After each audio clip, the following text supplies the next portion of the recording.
chưa? Con có thấy ở đây nó có cái gì? Hai cái đơn nguyên không? Phải chưa?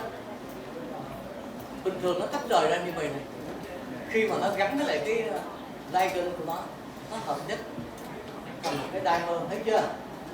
Và nó phosphorin hóa. Các cái gắn phosphat vô những protein khác.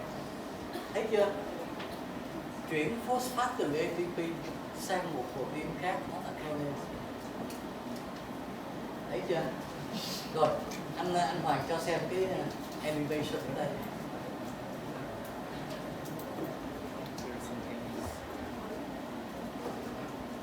Thôi, tắt ra điện thoại.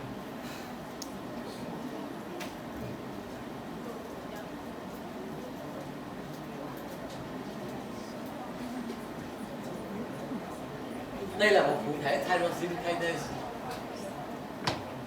Màng bào tương này. Cái thụ thể đây là cái phần bên ngoài tế bào, cái này bên trong tế bào.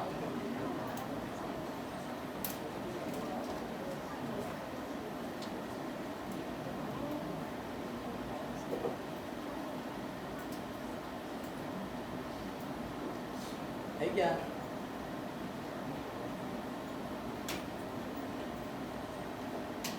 Có phải khi người ta giải một cái protein ra, con sẽ thấy là cái gì? Alpha helix, thấy chưa? Đây là ligand gắn này. Cái này là epidermal growth factor nè các bạn. Đó. Thấy không? Nó thay đổi. Thấy chưa? Sau rồi nó nối vô với một cái đơn nguyên khác.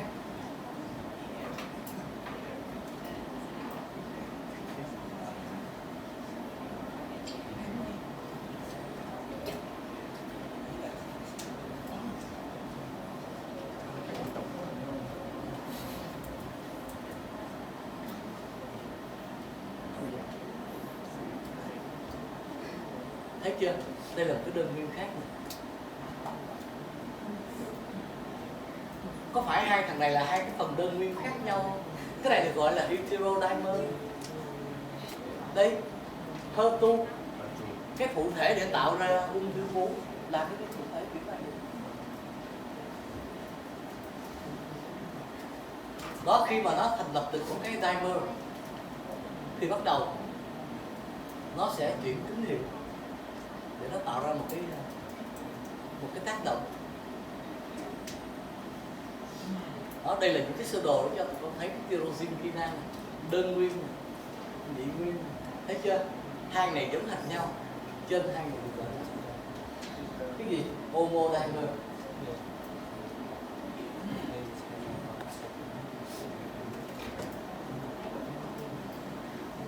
Cái này là homodimer hay là heterodimer?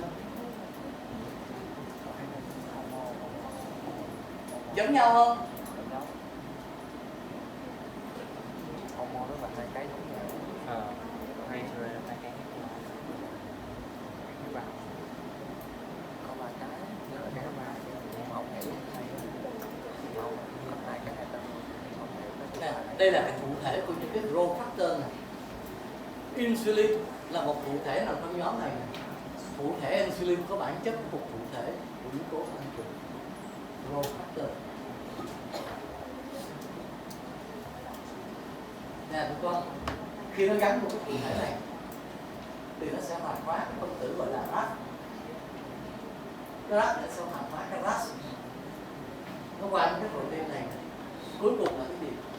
Nó tạo ra những cái protein đủ sức để tạo thành cái bào mới. Đây là cách mà cái yếu tố tăng trưởng xuyên qua cái thụ thể này nó làm cái tăng sinh số lượng tế bào. Hiểu chưa? Nếu cái thụ thể này ở cái tế bào tuyến vú rồi xảy ra chuyện này, có nghĩa là ung thư vú đó. Hiểu không? Nó nằm ở trong trực tràng thì cái này có nghĩa là ung thư trực tràng, chứ không phải ung thư vú là rờ thấy cục thì gọi là ung thư. Thế là thò tay vô nổ đít rờ thấy cục thì gọi là ung thư trực tràng. Có đây ung thư là cái này. Và thầy nói với các em trên 65%, gần 70% tất cả các loại ung thư ở người xảy ra trên cái cụ thể này, xảy ra trên cái cụ thể này. Cho nên thuốc điều trị ung thư hầu hết phía mà đây về còn cái mà qua đây có cái animation nào không?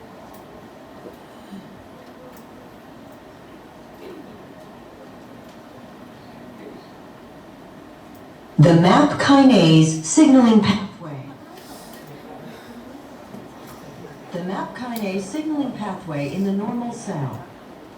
The designation MAP kinase, abbreviated MAPK, originates from one of the first members of this protein family, the mitochondrial RTK receptor tyrosine kinase. Hai người giống nhau không? Này homodimer này. Tiếp theo hả? activated protein kinase. The MAP kinase pathway begins with the binding of a ligand, for example EGF, to the extracellular portion of a membrane-bound receptor of the family of receptor tyrosine kinases, abbreviated RTKs. Ligand binding leads to the dimerization of two subunits of the receptor tyrosine kinase. At the inner side of the receptor, tyrosine kinase domains catalyze phosphorylation of itself and also of the other subunit. Next, the growth factor receptor-bound protein 2, GRAP2 for short, can bind to the phosphorylated RTK. The protein SOS, named after its homologue son of sevenless in Drosophila, is able to bind to the membrane-bound protein RAS. Inactive RAS is bound to the nucleotide guanosine diphosphate, GDP. SOS catalyzes the exchange of the RAS-bound GDP against GTP, guanosine triphosphate. This exchange leads to the activation of the RAS protein. In its active GTP-bound state, RAS is able to bind to several effector proteins. The kinase BRAF is one of the most important effectors of RAS. Active BRAF phosphorylates and activates the kinases MEK1 and 2, which in turn phosphorylate and activate the kinases ERK1 and 2. Finally, the kinase cascade leads to the activation of transcription factors of the AP1 family. The abbreviation AP1 stands for activator protein 1. The best known AP1 proteins are the transcription factors Jun and Fos. After their activation, Jun and Fos move to the cell nucleus, where they form a heterodimer and bind to an AP1 motif of the DNA. This leads to the expression of many genes encoding, for example, growth factors, cyclins, and cytokines. As a direct consequence, cell proliferation is activated. In the normal cell, the active RAS-GTP complex is inactivated shortly after its activation. In this way, a permanently active MAP kinase signaling pathway and undesirable effects are avoided.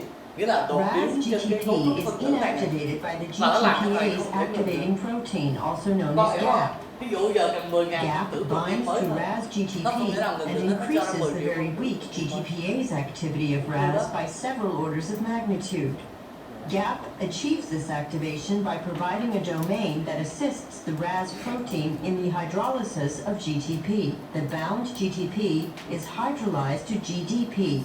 GDP-bound RAS is no longer active and can no longer bind to BRAF. As a result, the MAPK signaling pathway is turned off. The MAPK signaling pathway in a tumor cell with RAS mutation. Mutation of the RAS gene may have dramatic consequences for the cell. Mutated RAS protein is activated just like the normal protein. Mutated active RAS-GTP is also able to bind and to activate the kinase BRAF. A major difference between the mutated and the normal RAS-GTP protein is that the mutated protein loses its capability to be inactivated by the GTPase activating protein GAP. GAP can still bind to mutated RAS in its GTP-bound form. However, GAP is not able to provide the domain that is crucial for the activation of the RAS-GTPase. GTP. Ở trên cái trường hợp bình thường, cái ghép này nè, có khả năng nó kích thích cái sự thủy phân của GTP trên cái RAS bị đột biến.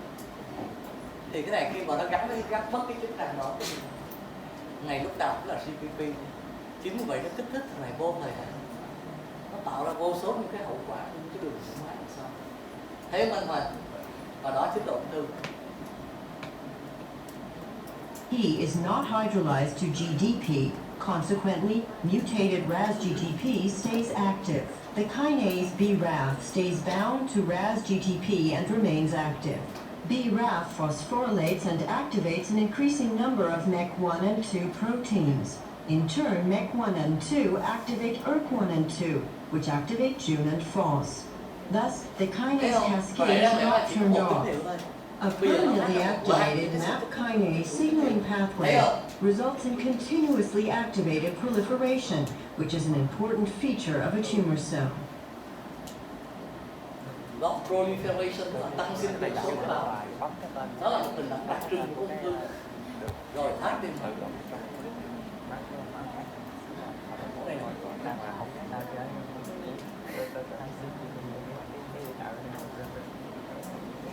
Bây giờ chúng ta đi qua đến cái nhóm cuối cùng của những cái cụ thể, đó là cái cụ thể nội bào. Nội là cái gì các em? Vậy nội y là cái gì?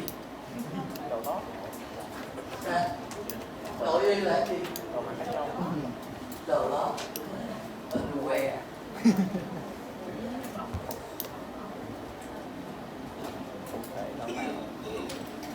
Anh Hoàng cho xem cái animation ở đây.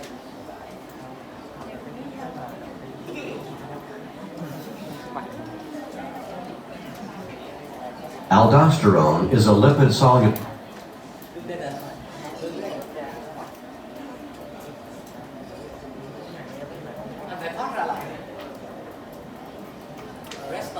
The plasma membrane. Ồ, này nó to quá vậy. Rồi, vậy thì mình đóng bớt cái loa này lại.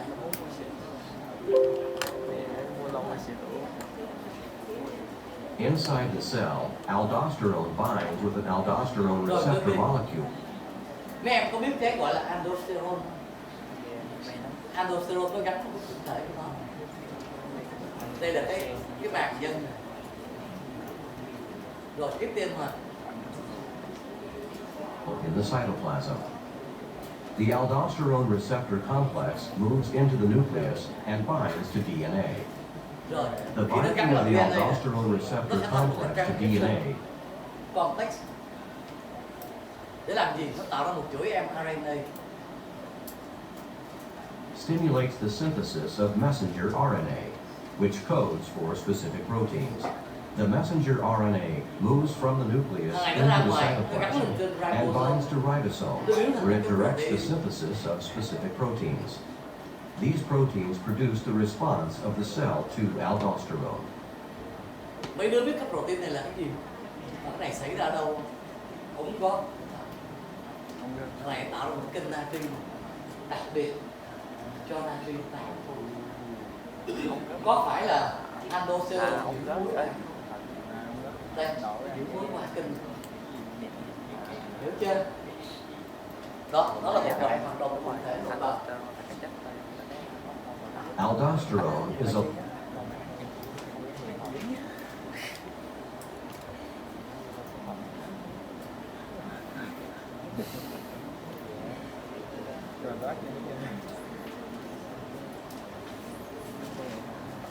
Cái vừa rồi là mineralocorticoid.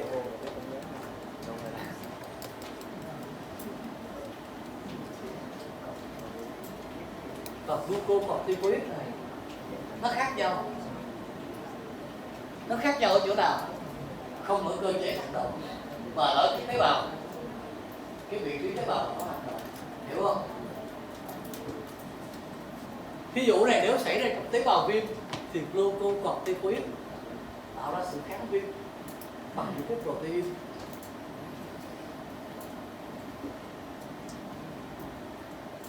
Rồi, hormone tuyến giáp, anh Hoàng cho xem cái animation ở đây.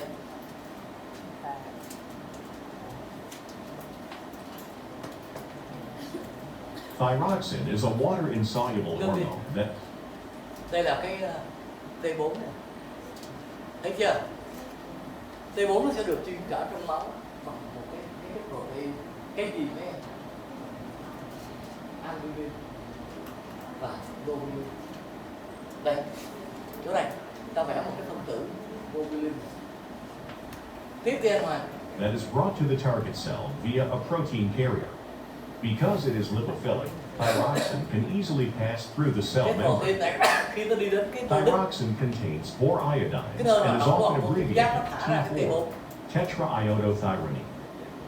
The thyroid gland also secretes smaller Và còn amounts quan of a trọng nữa similar là một cái hormone molecule khác that has T3 only biết 3 không? iodines, Đây, called T3 nó tìm vào đây. triiodothyronine, T3.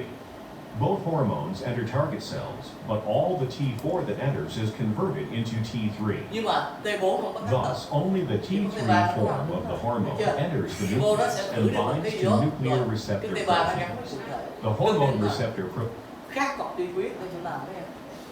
Để cho là cụ thể kia nằm ngoài. Cụ thể này nằm trong nhân. Thấy chưa? Nhưng kết quả giống hệt nhau. Tiếp theo thôi. protein complex, in turn, binds to the appropriate hormone response elements on DNA. The binding of the hormone receptor complex has a direct effect on the level of transcription at the site where it Nè, binds. nó tạo ra The một cái messenger mRNA. mRNA, produced, then codes for specific proteins. Mấy em biết protein này là cái gì không? Protein nó là cụ thể beta. Cái người bị cường giáp biết không? Điều kiện nổi bật của người cường giáp ta muốn tải với mấy em 4 nữa. Tim đập nhanh, tăng chuyển hóa cơ bản, tất cả những cái đó đều là do cụ thể beta và protein. Được chưa? Dĩ nhiên là cụ thể beta nằm ở ngón tim cái thì không có liên quan cho hệ thần tim đó. Nhưng nếu cụ thể beta nằm ở tim thì là tim đập nhanh, tim đập mạnh. Có thấy là người bị cường giáp và tim đập khủng khiếp không? Nó rớt vào trong tế bào thần kinh này nó sẽ kích thích ngủ không được. Hiểu chưa? Trên cái tế bào chỗ cơ của thần kinh nó sẽ làm cho run. Hiểu chưa? Trên cái tế bào ở ruột thì nó sẽ gây tiêu chảy. Thấy không? Và khi viết như vậy chẳng có ngạc nhiên khi bóc gì hết. Rồi nó luôn đi mà.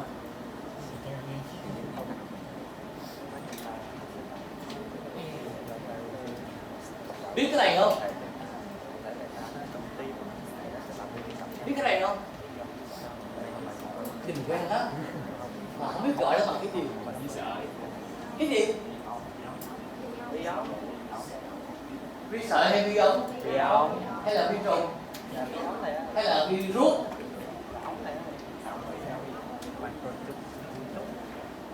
Đây là vi ống microtubule. Nó được cấu tạo bằng hai cái tiểu đơn vị. Đó là cái alpha tubulin và cái beta tubulin. Thằng này để làm gì? Thằng này để làm cho một con đường. Cái con đường đó làm gì? Để nó tải những cái chất được tổng hợp ra trong tế bào thảy ra ngoài. Có hình dung ra? Có hình dung ra? Ví dụ như là những cái tế bào đại thực bào ở trong cái bệnh gút biết không? Nó sẽ tổng hợp một cái men gọi là peroxida. Cái men peroxida để làm gì? Để nó hòa tan những cái tinh thể virus và nó muốn chở được ra ngoài thì nó phải chở bằng cái microtubule, cái đường rầy của nó này. Có biết colchicine không? Một loại thuốc người ta dùng đây để người ta cắt cái sự mỏng dài của cái microtubule thì lúc đó không thể nào nó chở được cái túi chứa peroxida ra ngoài, cho nên chỉ có cái hiện tượng đau và viêm khủng khiếp. Nhưng mà 17 ngày sau, khi cái con mà macrophage chứa đầy cái peroxida nó bị chết, nó bị vỡ ra, lúc đó cái peroxida nó bắn ra lần thứ hai, mình không có ngạc nhiên gì hết. Cái người bị suyễn có thể chữa hết cơn trong vòng 2-3 tuần sau nó bùng lên cơn mới. Đó là lúc bể cái con. Thứ hai, cái này là cái gì? Biết hoi vô sắc. Biết không? Hoi vô sắc thì nó để làm cái gì? Nó để cho cái chromosome nằm trên đó, đúng không? Khi mà bào phân xong nó kéo chromosome tuyệt cực, đúng không? Và em có thể dùng thuốc chữa ung thư để làm cái gì? Tác động lên cái hoi vô sắc trên cái microtubule. Nó làm cho tế bào không thể ngắn được nữa. Tức là cái bào phân nó không kéo được tế bào về hai cực. Như vậy cả tế bào gốc với lại cái tế bào mới sinh ra đều chết. Đó là tác động của những cái thuốc tác động trên cái microtubule để chữa ung thư. Biết cây thông đỏ không? Hợp chất taxol không? Đúng lên. Biết cái cây dừa cạn không? Đây. Cái này. Venplastin đó. Tác động trên này. Bất ngờ chưa các bạn? Bất ngờ chưa? Con người thông minh lắm. Con người rất là thông minh. Tiếc có mỗi điều là trong số những con người thông minh đó không có thầy trò mình. Lại ngu thế này.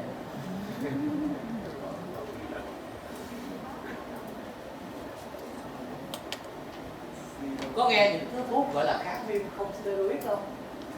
Đây là cái men cyclooxygenase. Đây là những cái phân tử thuốc. Khi mà nó gắn vào đây thì nó không cho cái axit racemolic biến thành prostaglandin. Thấy chưa? Vậy thì men là cụ thể, microtubule cũng là cụ thể luôn. Thấy không? Chứ không phải là những cái cụ thể chứng danh nữa, thấy chưa? Biết cái men chuyển không? Cái men để biến cái angiotensin 1 thành cái angiotensin 2. Đấy. Thuốc được gọi là ức chế men chuyển, nó nhảy vào đây nè. Thế là nó bất hoạt luôn. Cái men này như vậy nó sẽ cắt đứt cái sự tạo thành cái angiotensin 2. Và đồng thời cái men này nó bị ức chế, nó cũng ức chế được sự thoái hóa của bradykinin. Đó là lý do tại sao uống thuốc ức chế men chuyển bị chữa cao huyết áp, ho như chó sủa. Biết bradykinin không? Cái này nằm ở phổi nè, mà phản ứng xảy ra tại phổi nè.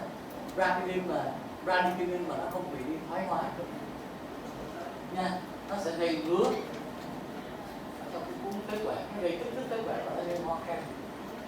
Ho ghê chưa? Nó gần như uống thuốc để điều trị cao huyết áp bằng cái thuốc chế men chuyển thì đều không tránh khỏi, trước sau gì cũng ho, hiếm người mắc ho.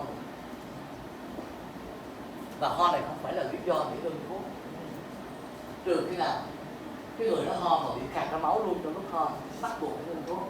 Còn nếu không có chuyện đó cứ dùng bình thường. Em hiểu không? Cái lợi nó lớn hơn cái hại.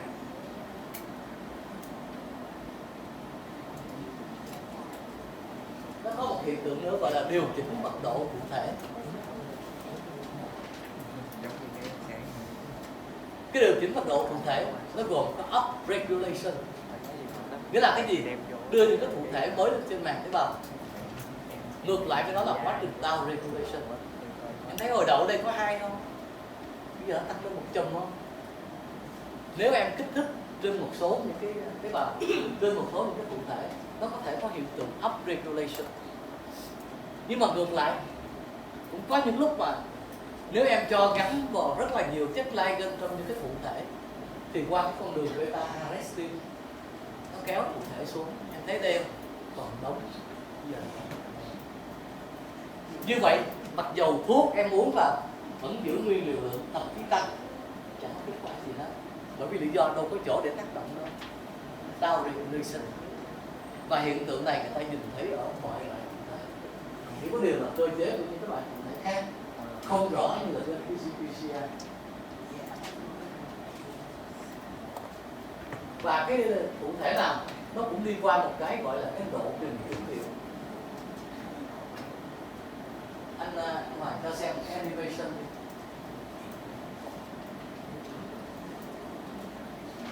Rồi.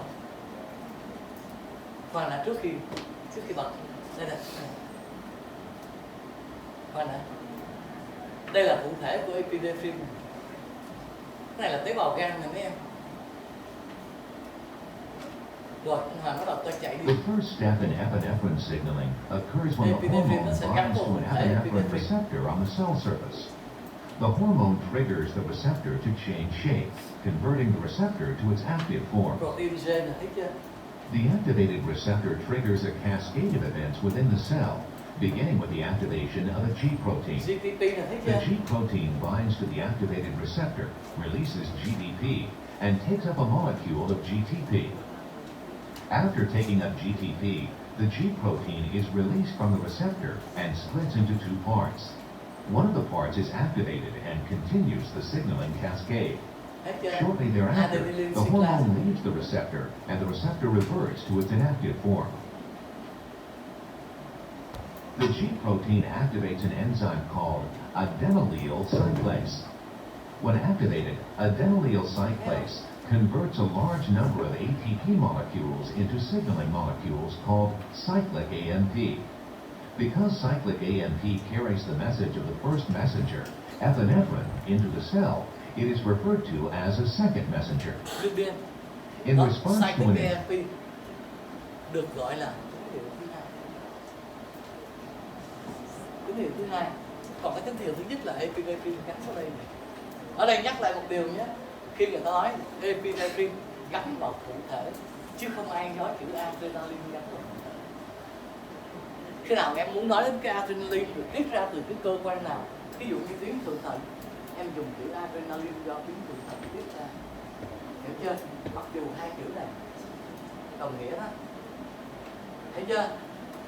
Adrenaline là một chữ có nguồn gốc từ tiếng Latin, người ta dùng để chỉ cái vị trí giải phẫu. Còn epinephrine là một chữ có nguồn gốc Hy Lạp, người ta dùng nó để chỉ chức năng.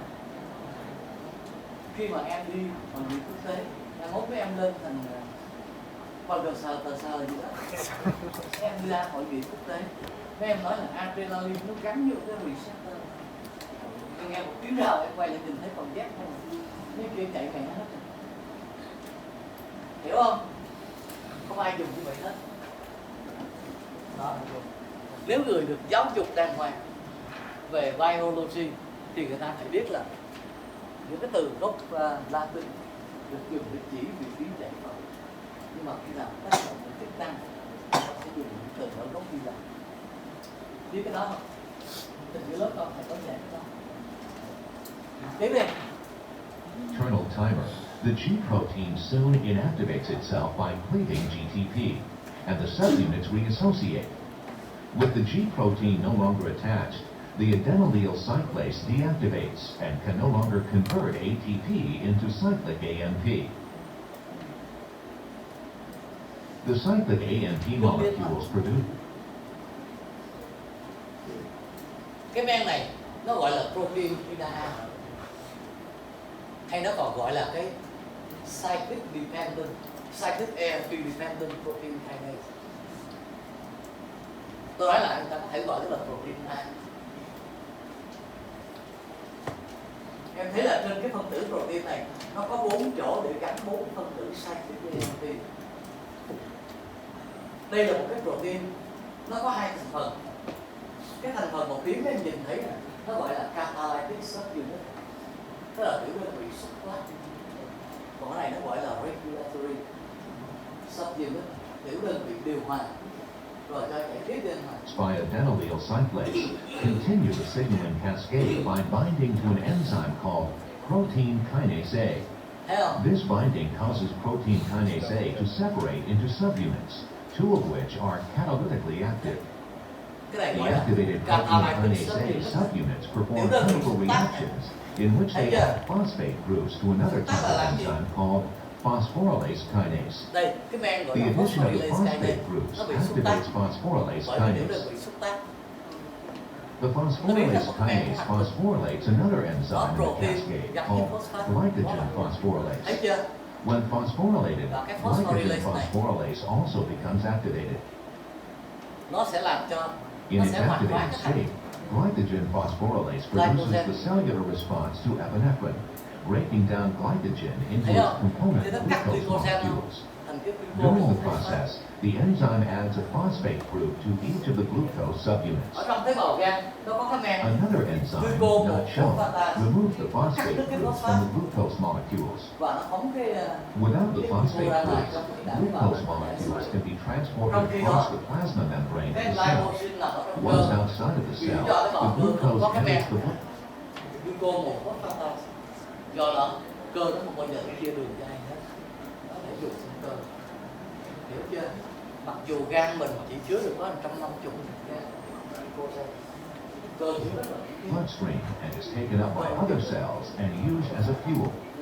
This fuel represents a key component of the epinephrine-induced fight or Toàn bộ cái flight phản ứng này response. đương nhiên là người ta gọi là cái lộ trình ứng dụng.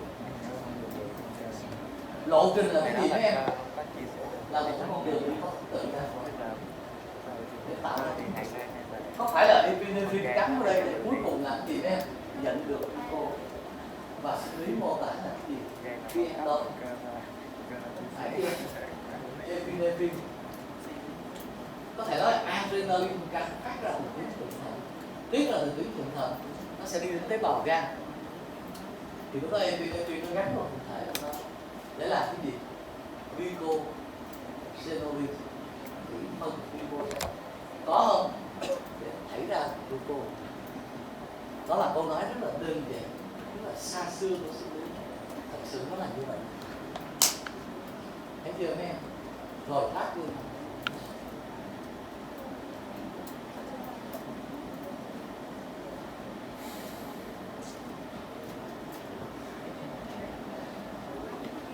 Cái đặc điểm nữa của những cái cụ thể là nó tạo ra tín hiệu thứ cấp, và cái đặc điểm nữa là nó khuếch đại tín hiệu. Anh Hoàng cho xem cái animation ở đây.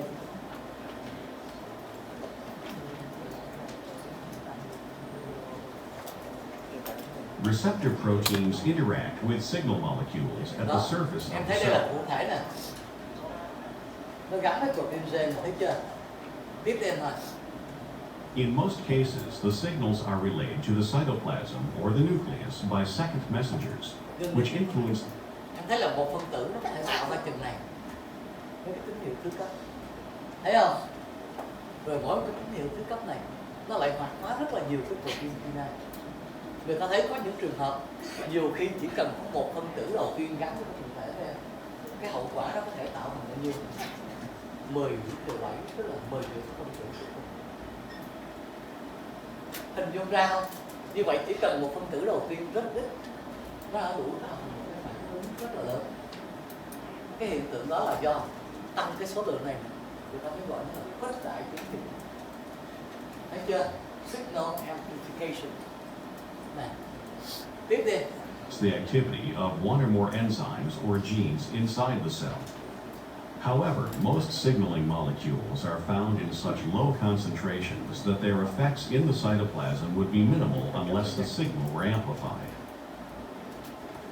Therefore, most enzyme-linked and G-protein-linked receptors use a chain of other protein messengers to amplify the signal as it is being relayed.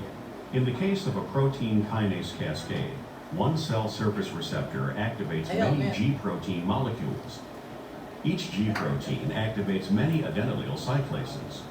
Each cyclic AMP, in turn, will activate protein kinases, which then activates several molecules of a specific Cái enzyme. cụ thể kết hợp với protein The end gen. result is rapid Thì em thấy production. cái men ở đây nè sẽ là cái gì? Protein kinase. Một phân tử epinephrine khi mà hoạt động nó có thể hoạt hóa tới 10.000 phân tử protein kinase. Đó là lý do tại sao cái tín hiệu nó phát ra một lượng rất là ít, nó đã đủ cho mình một cái phản ứng khủng khiếp. Đó, To the high levels of the final product. rồi phát đi. Receptor Đó, đây là các bạn đưa liệt kê cho mấy em thấy cái các cái loại protein gen này. Nhiều không mấy em? Nhiều không? Đây. Ví dụ G-alpha S thì nó sẽ là adenylyl cyclase. Thấy chưa? Và tương tự như vậy. Và bất kỳ một cụ thể nào cũng sẽ có hai cách hoạt động. Cái cách hoạt động thứ nhất người ta gọi là non-synomic pathway. Đó là cái gì? Đó là hoạt động ngay cho một cái phản ứng ở ngay phía bên ngoài, cho cái hiệu quả ngay tức thời. Và cái hoạt động thứ hai nó gọi là synomic pathway, nghĩa là nó đi vào trong gen này. Cái này nó chậm hơn và nó sẽ tạo thành cái gì? Cái sự thay đổi của bộ gen, thay đổi phenotype của cái bộ gen, hiểu chưa? Cái đó gọi là synomic pathway. Ở ngoài là non-synomic pathway. Ví dụ angiotensin 2, cái non-synomic pathway là cái gì? Còn nó ngay lập tức để làm tăng huyết áp. Nhưng mà cái synomic pathway là cái gì? Nó đi vào trong nhân, nó tạo ra những cái protein là collagen, micronectin, tenacin, đó là cái báo cáo thứ nhất. hiểu không? Cái con đường đi vô đây nó gọi là synodic pathway, và cái con đường ở ngoài này nó gọi là non-synodic pathway.